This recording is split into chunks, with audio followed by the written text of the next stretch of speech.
Assalamualaikum warahmatullahi wabarakatuh. Perkenalkan, nama saya Faisal Sabila dengan NIM S1S1 25041.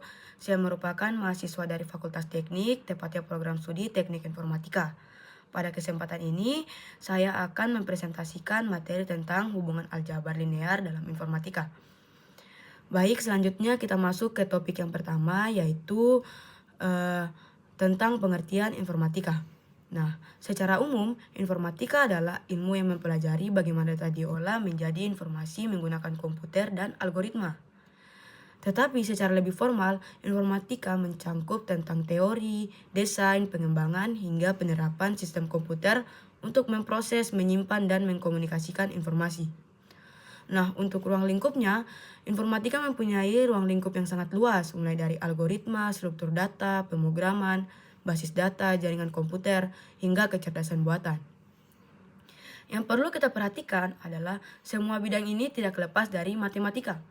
Logika digunakan untuk pengambilan keputusan, statistika untuk analisis data, dan yang paling penting adalah aljabar linear yang digunakan untuk merepresentasikan dan menghitung data dalam jumlah yang besar secara efisien. Selanjutnya kita masuk ke aljabar linear. Nah, aljabar linear adalah cabang matematika yang digunakan untuk mengolah data dalam bentuk terstruktur. Konsep utamanya ada beberapa. Yang pertama yaitu vektor. Nah, vektor adalah kumpulan angka yang mempresentasikan satu data. Misalnya, satu gambar bisa diubah menjadi vektor berisi ratusan atau ribuan angka. Yang kedua yaitu matriks. Nah, matriks adalah kumpulan vektor yang disusun dalam bentuk baris dan kolom. Matriks ini digunakan untuk menyimpan banyak data sekaligus. Nah, yang ketiga, transformasi linear. Ini adalah proses mengubah data dari satu bentuk ke bentuk lainnya menggunakan matriks. Contohnya, seperti memutar gambar, memperbesar, atau mengubah posisi objek. Selanjutnya, yang keempat yaitu sistem persamaan linear. Ini adalah cara untuk mencari nilai yang belum diketahui dari suatu sistem, biasanya ditulis dalam bentuk A kali X sama dengan B. Dan yang terakhir, yaitu eigenvektor. Nah, konsep ini digunakan untuk menemukan pola paling penting dalam data. Misalnya, dari data yang sangat banyak, kita bisa mencari bagian mana yang paling berpengaruh. Jadi, aljabar linear bukan hanya menghitung angka, tetapi membantu kita memahami struktur dan pola dalam data. Selanjutnya, kita masuk ke konsep inti, yaitu semua konsep tadi bisa dirangkum dalam satu bentuk yang sangat penting, yaitu A kali X sama dengan B. Nah, A itu adalah matriks yang berisi data atau model sistem. Nah, sementara X adalah nilai yang kita cari dan B adalah nilai yang kita ketahui. Jadi tujuannya adalah mencari X berdasarkan A dan B. Contohnya, dalam machine learning, kita ingin mencari model terbaik dari data dalam pengolahan gambar. Kita ingin mencari hasil transformasi gambar. Nah, banyak masalah dalam informatika sebenarnya bisa diubah menjadi bentuk ini, karena persamaan ini menjadi dasar dari banyak algoritma dalam komputer. Selanjutnya, masuk ke bagian aplikasi.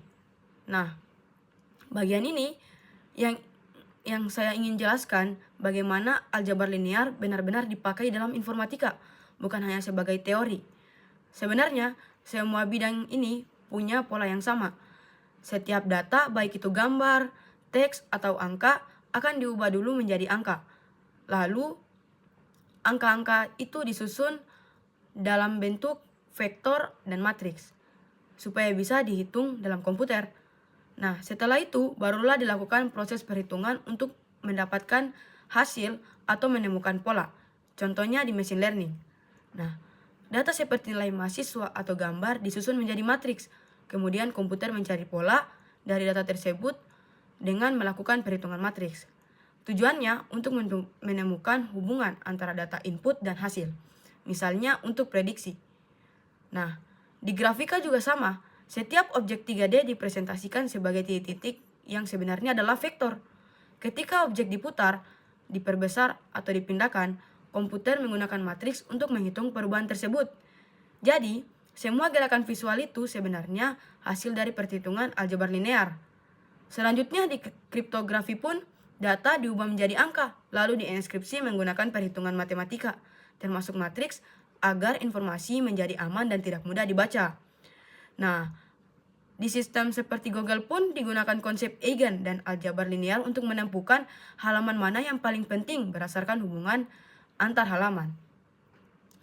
Dan terakhir, seperti di data CNC. Nah, aljabar linear digunakan untuk menemukan pola tersembunyi dari data besar, misalnya dalam sistem rekomendasi. Nah, jadi kalau kita lihat secara keseluruhan, semua bidang ini sebenarnya melakukan proses yang sama, yaitu data diubah menjadi angka, disusun menjadi matriks, diproses, lalu menghasilkan informasi. Baik, untuk selanjutnya kita masuk ke contoh studi kasus. Untuk memperjelas, saya mengambil contoh sederhana dari machine learning, yaitu prediksi nilai mahasiswa. Misalnya, kita punya data seperti kehadiran, nilai tugas, dan nilai ujian dari banyaknya mahasiswa. Langkah kedua, semua data diubah menjadi angka lalu disusun dalam bentuk matriks. Nah, di sini, setiap baris mewakili satu mahasiswa, dan setiap kolom mewakili satu jenis data, seperti kehadiran atau nilai. Langkah ketiga adalah proses training. Nah, pada tahap ini, komputer mencoba mencari hubungan antara data input dan hasil nilai akhir. Secara matematis, ini bisa ditulis dalam bentuk A kali X sama dengan B, di mana A adalah data, X adalah bobot yang ingin dicari, dan B adalah hasil yang diketahui. Jadi, sebenarnya proses training adalah proses mencari nilai X yang paling sesuai.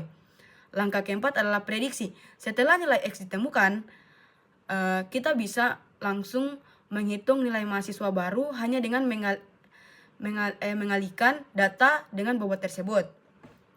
Baik, sebagai penutup dari seluruh pembahasan tadi, kita bisa melihat bahwa hubungan antara aljabar linear dan informatika itu sangat erat dan tidak bisa dipisahkan. Nah, informatika berfokus pada bagaimana data diolah menjadi informasi, sedangkan aljabar linear menyediakan cara untuk mempresentasikan data tersebut dalam bentuk angka, yaitu vektor dan matriks. Nah, setelah data dipresentasikan, proses selanjutnya adalah pengolahan. Disinilah digunakan operasi matriks dan persamaan seperti A kali X sama dengan B untuk mencari solusi atau pola dari data.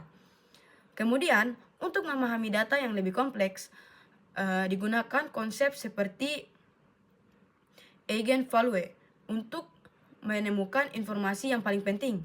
Jadi sebenarnya semua konsep yang kita bahas saling terhubung dalam satu alur yang sama, yaitu data diubah menjadi angka, disusun menjadi vektor dan matriks, diproses menggunakan operasi aljabar linear, lalu menghasilkan informasi atau prediksi. Nah, alur ini terjadi di berbagai bidang informatika seperti machine learning, grafika komputer, kriptografi, dan data science.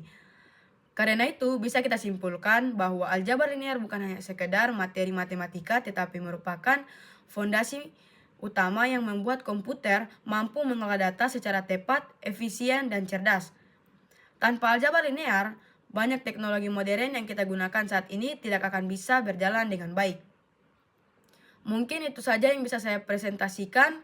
Mohon maaf bila ada salah kata. Saya tutup dengan ucapan billahi taufiq wal hidayah. Wassalamualaikum warahmatullahi wabarakatuh.